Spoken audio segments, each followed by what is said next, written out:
Pagi Metal, Pagi Metal, Pagi Metal. Perkenalkan, nama gue Nabila Hasna dari Teknik Metalurgi dan Material Angkatan 2021 sebagai Badan Pengurus Humas IMET 2022. Di sini, gue bakal mewawancara atlet yang keren nih, yang udah pernah masuk PON. Nah, langsung aja ya, kita panggil nih, Ryan. Halo semuanya, kenalin nama gue Ryan, gue dari Metal 21.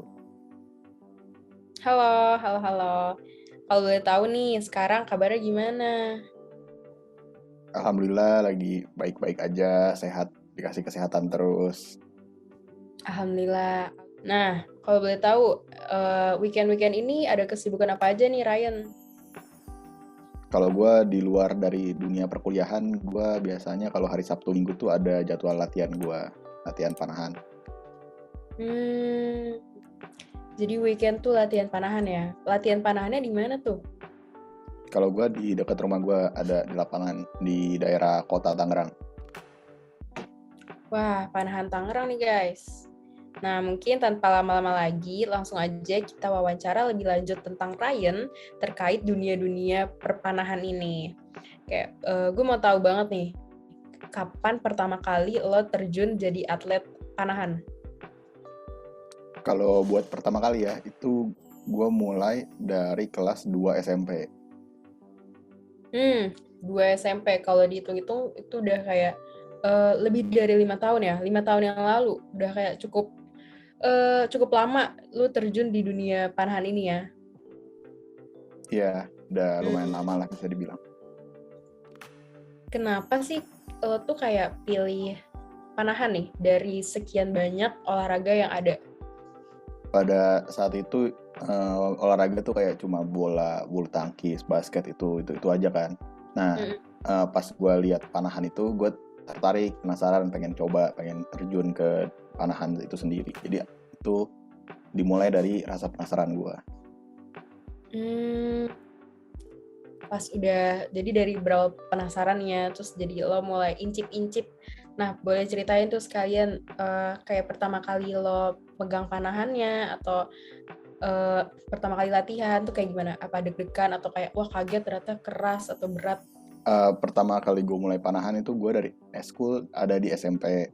Nah dari situ gue ada istilahnya ada pelatih pembina ekskulnya, gue diajarin dasar-dasarnya, alat-alatnya, teknik-tekniknya itu gue belajar dari sana.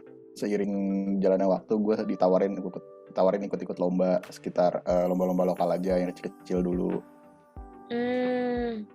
Jadi sejak SMP lu juga udah pernah ikut lomba-lomba ya?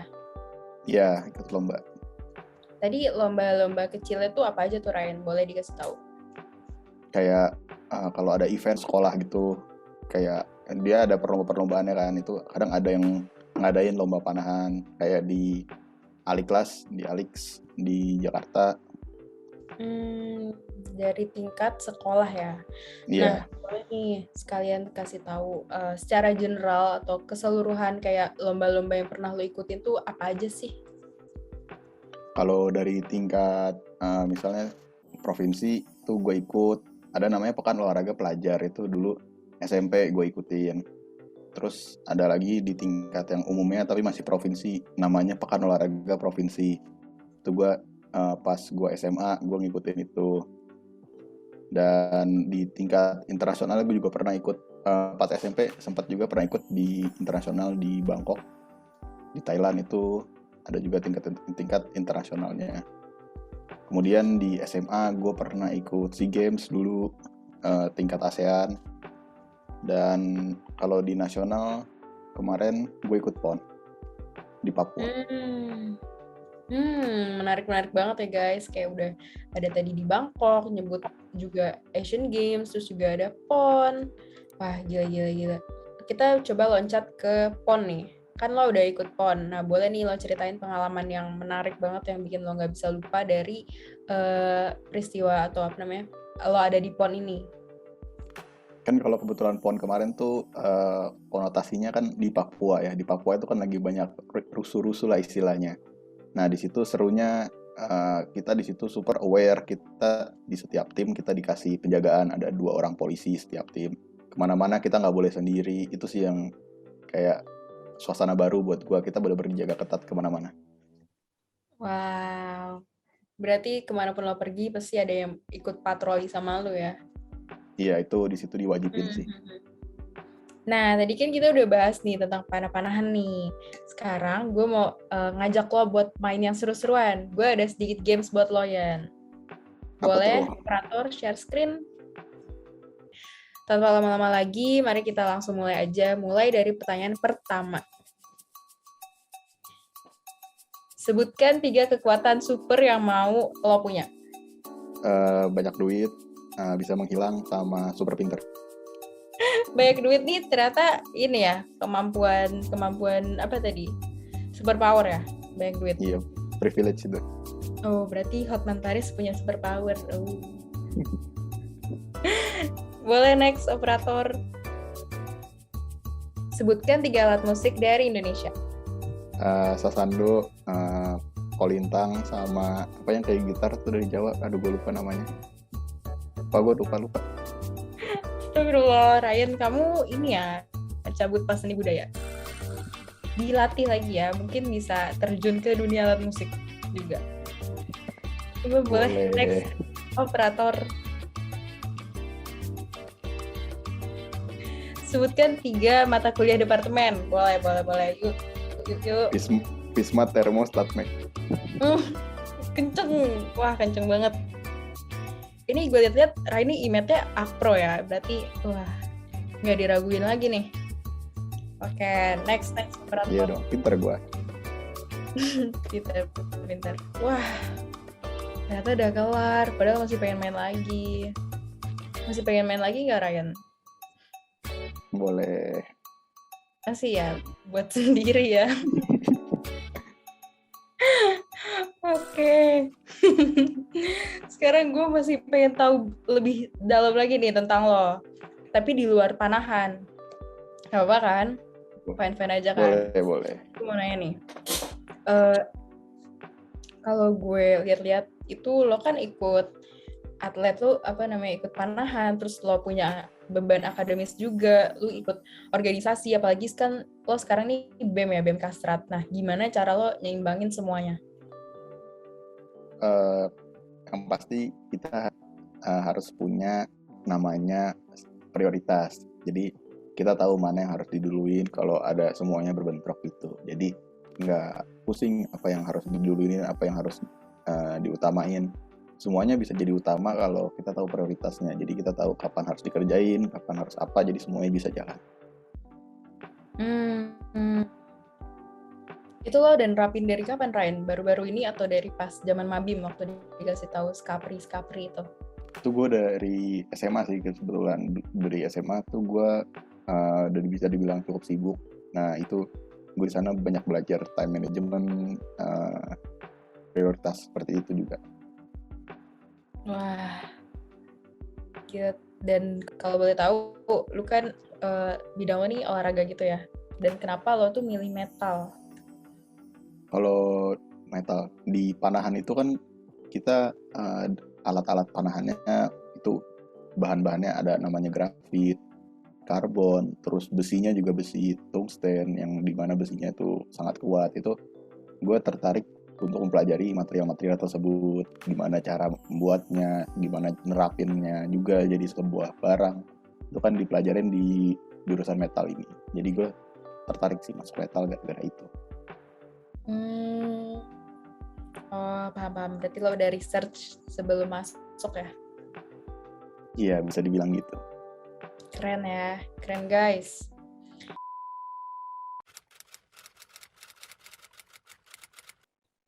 Gue juga mau tahu nih, kira-kira lo ada nggak kayak mimpi buat anak-anak metal atau metalurgi secara keseluruhan?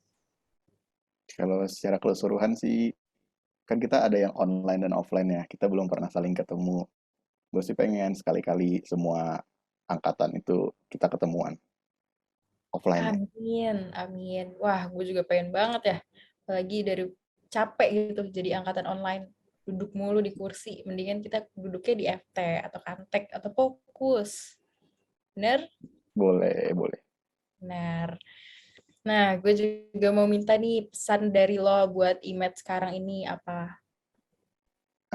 Pesan dari gue buat IMET, makin sukses, makin lancar semua urusannya, orang yang dalam imet-imet para pengurus-pengurusnya, lancar semua proker-prokernya, dan yang pasti ditunggu ketemunya secara offline yang pasti ya.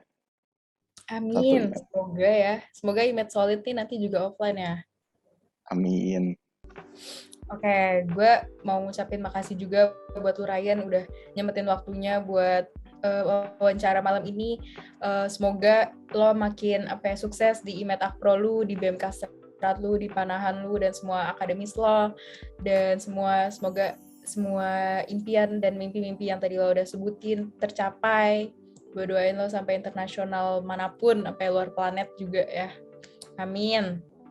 Semoga kedepannya sukses terus. Makasih ya Ryan. Makasih juga. Dadah.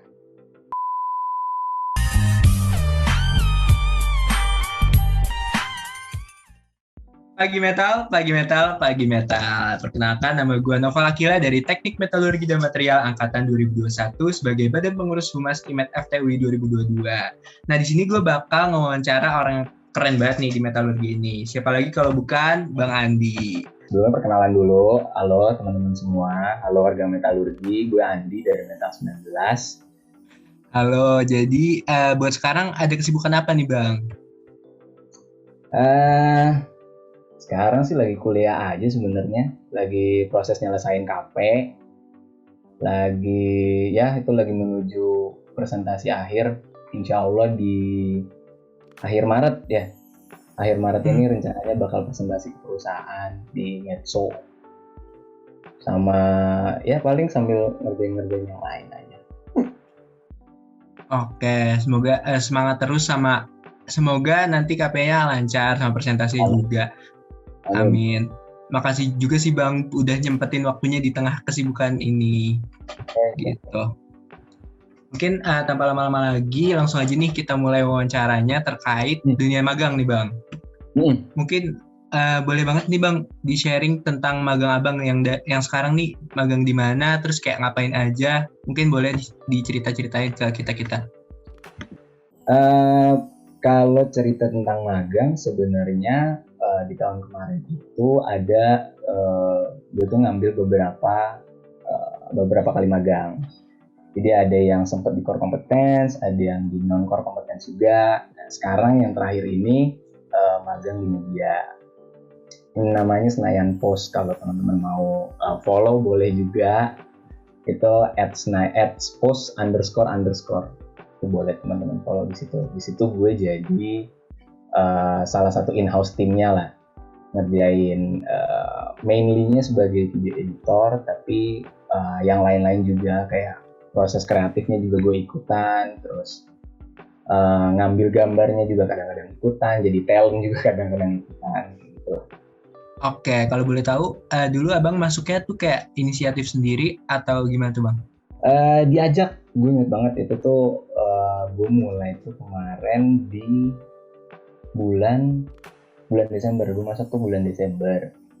Nah yang ngajak gue itu ada anak R19, si Abel Arania. Halo Abel Arania, dia Arsitektur 19.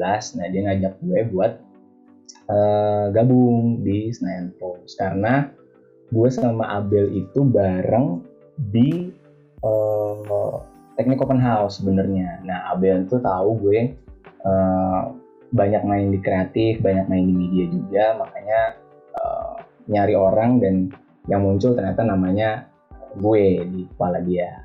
Jadilah gue Desember itu masuk dan nyoba, ternyata nyambung. Nah lanjutlah sampai sekarang kayak gitu. Oke, berarti emang peran relasi itu penting banget ya Bang buat dunia permagangan ini. Oke, benar-benar.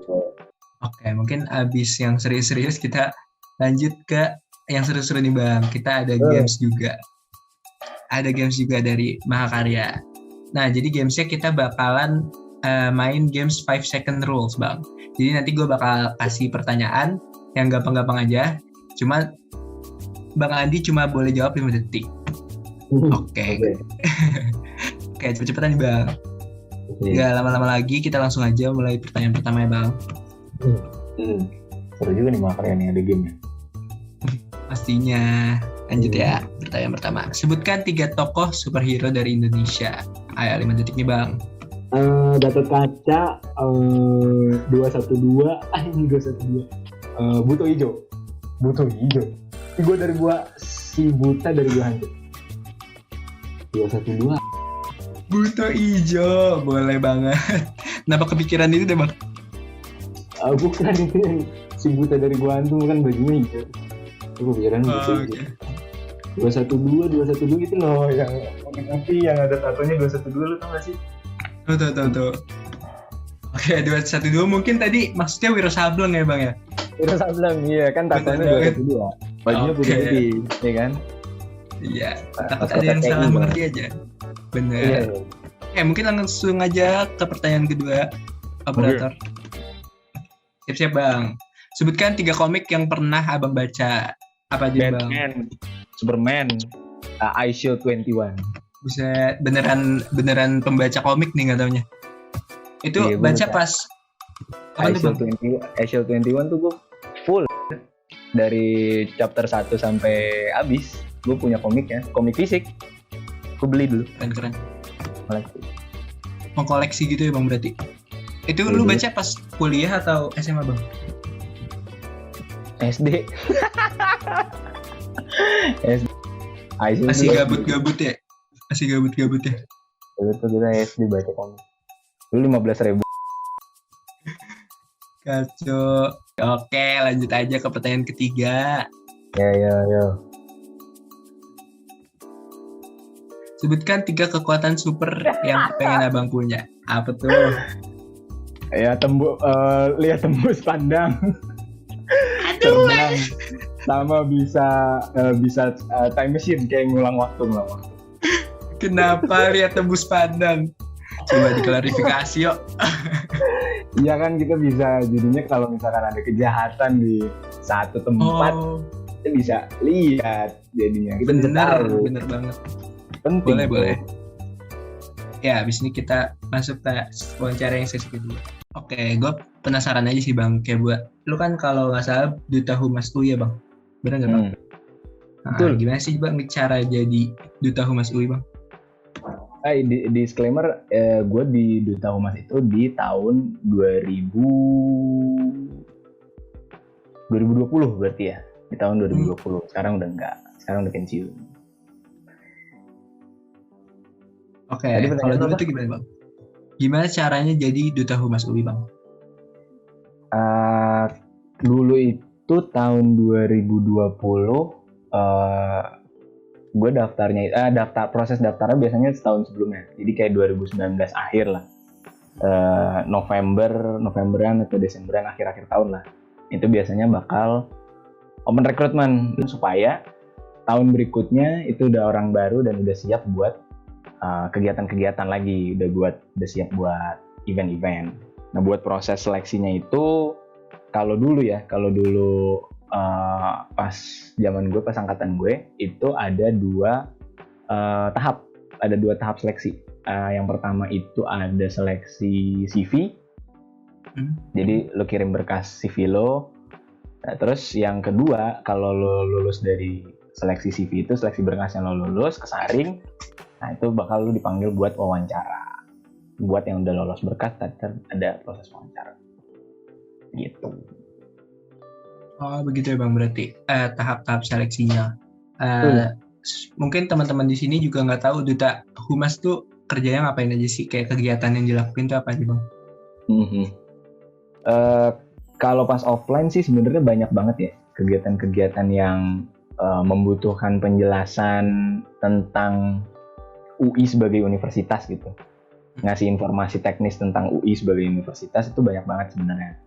Nah, kayak misalkan pameran pendidikan, educational expo gitu, kayak kampus-kampus tuh buka stand buat ngejelasin kampus masing-masing, kayak UI, ITB, UGM. Dulu tuh ada acaranya salah satunya di JCC. Nah, itu biasanya tahunan ngadain buat ngejelasin biaya pendidikan, jalur masuk, atau jurusan-jurusan di UI. Nah, itu perannya Duta Humas tuh mainly tuh di situ. Banyak juga ya Bang berarti kegiatannya. Terakhir mungkin gue pengen ngucapin terima kasih kembali sama Bang Andi udah mau nyempetin waktu di sela-sela kesibukannya yang kayak banyak banget tadi magang. Terus makasih juga udah bantu sharing-sharing sama kita, bantu juga tadi ngasih motivasi yang mungkin nanti bakalan berguna buat teman-teman yang nonton.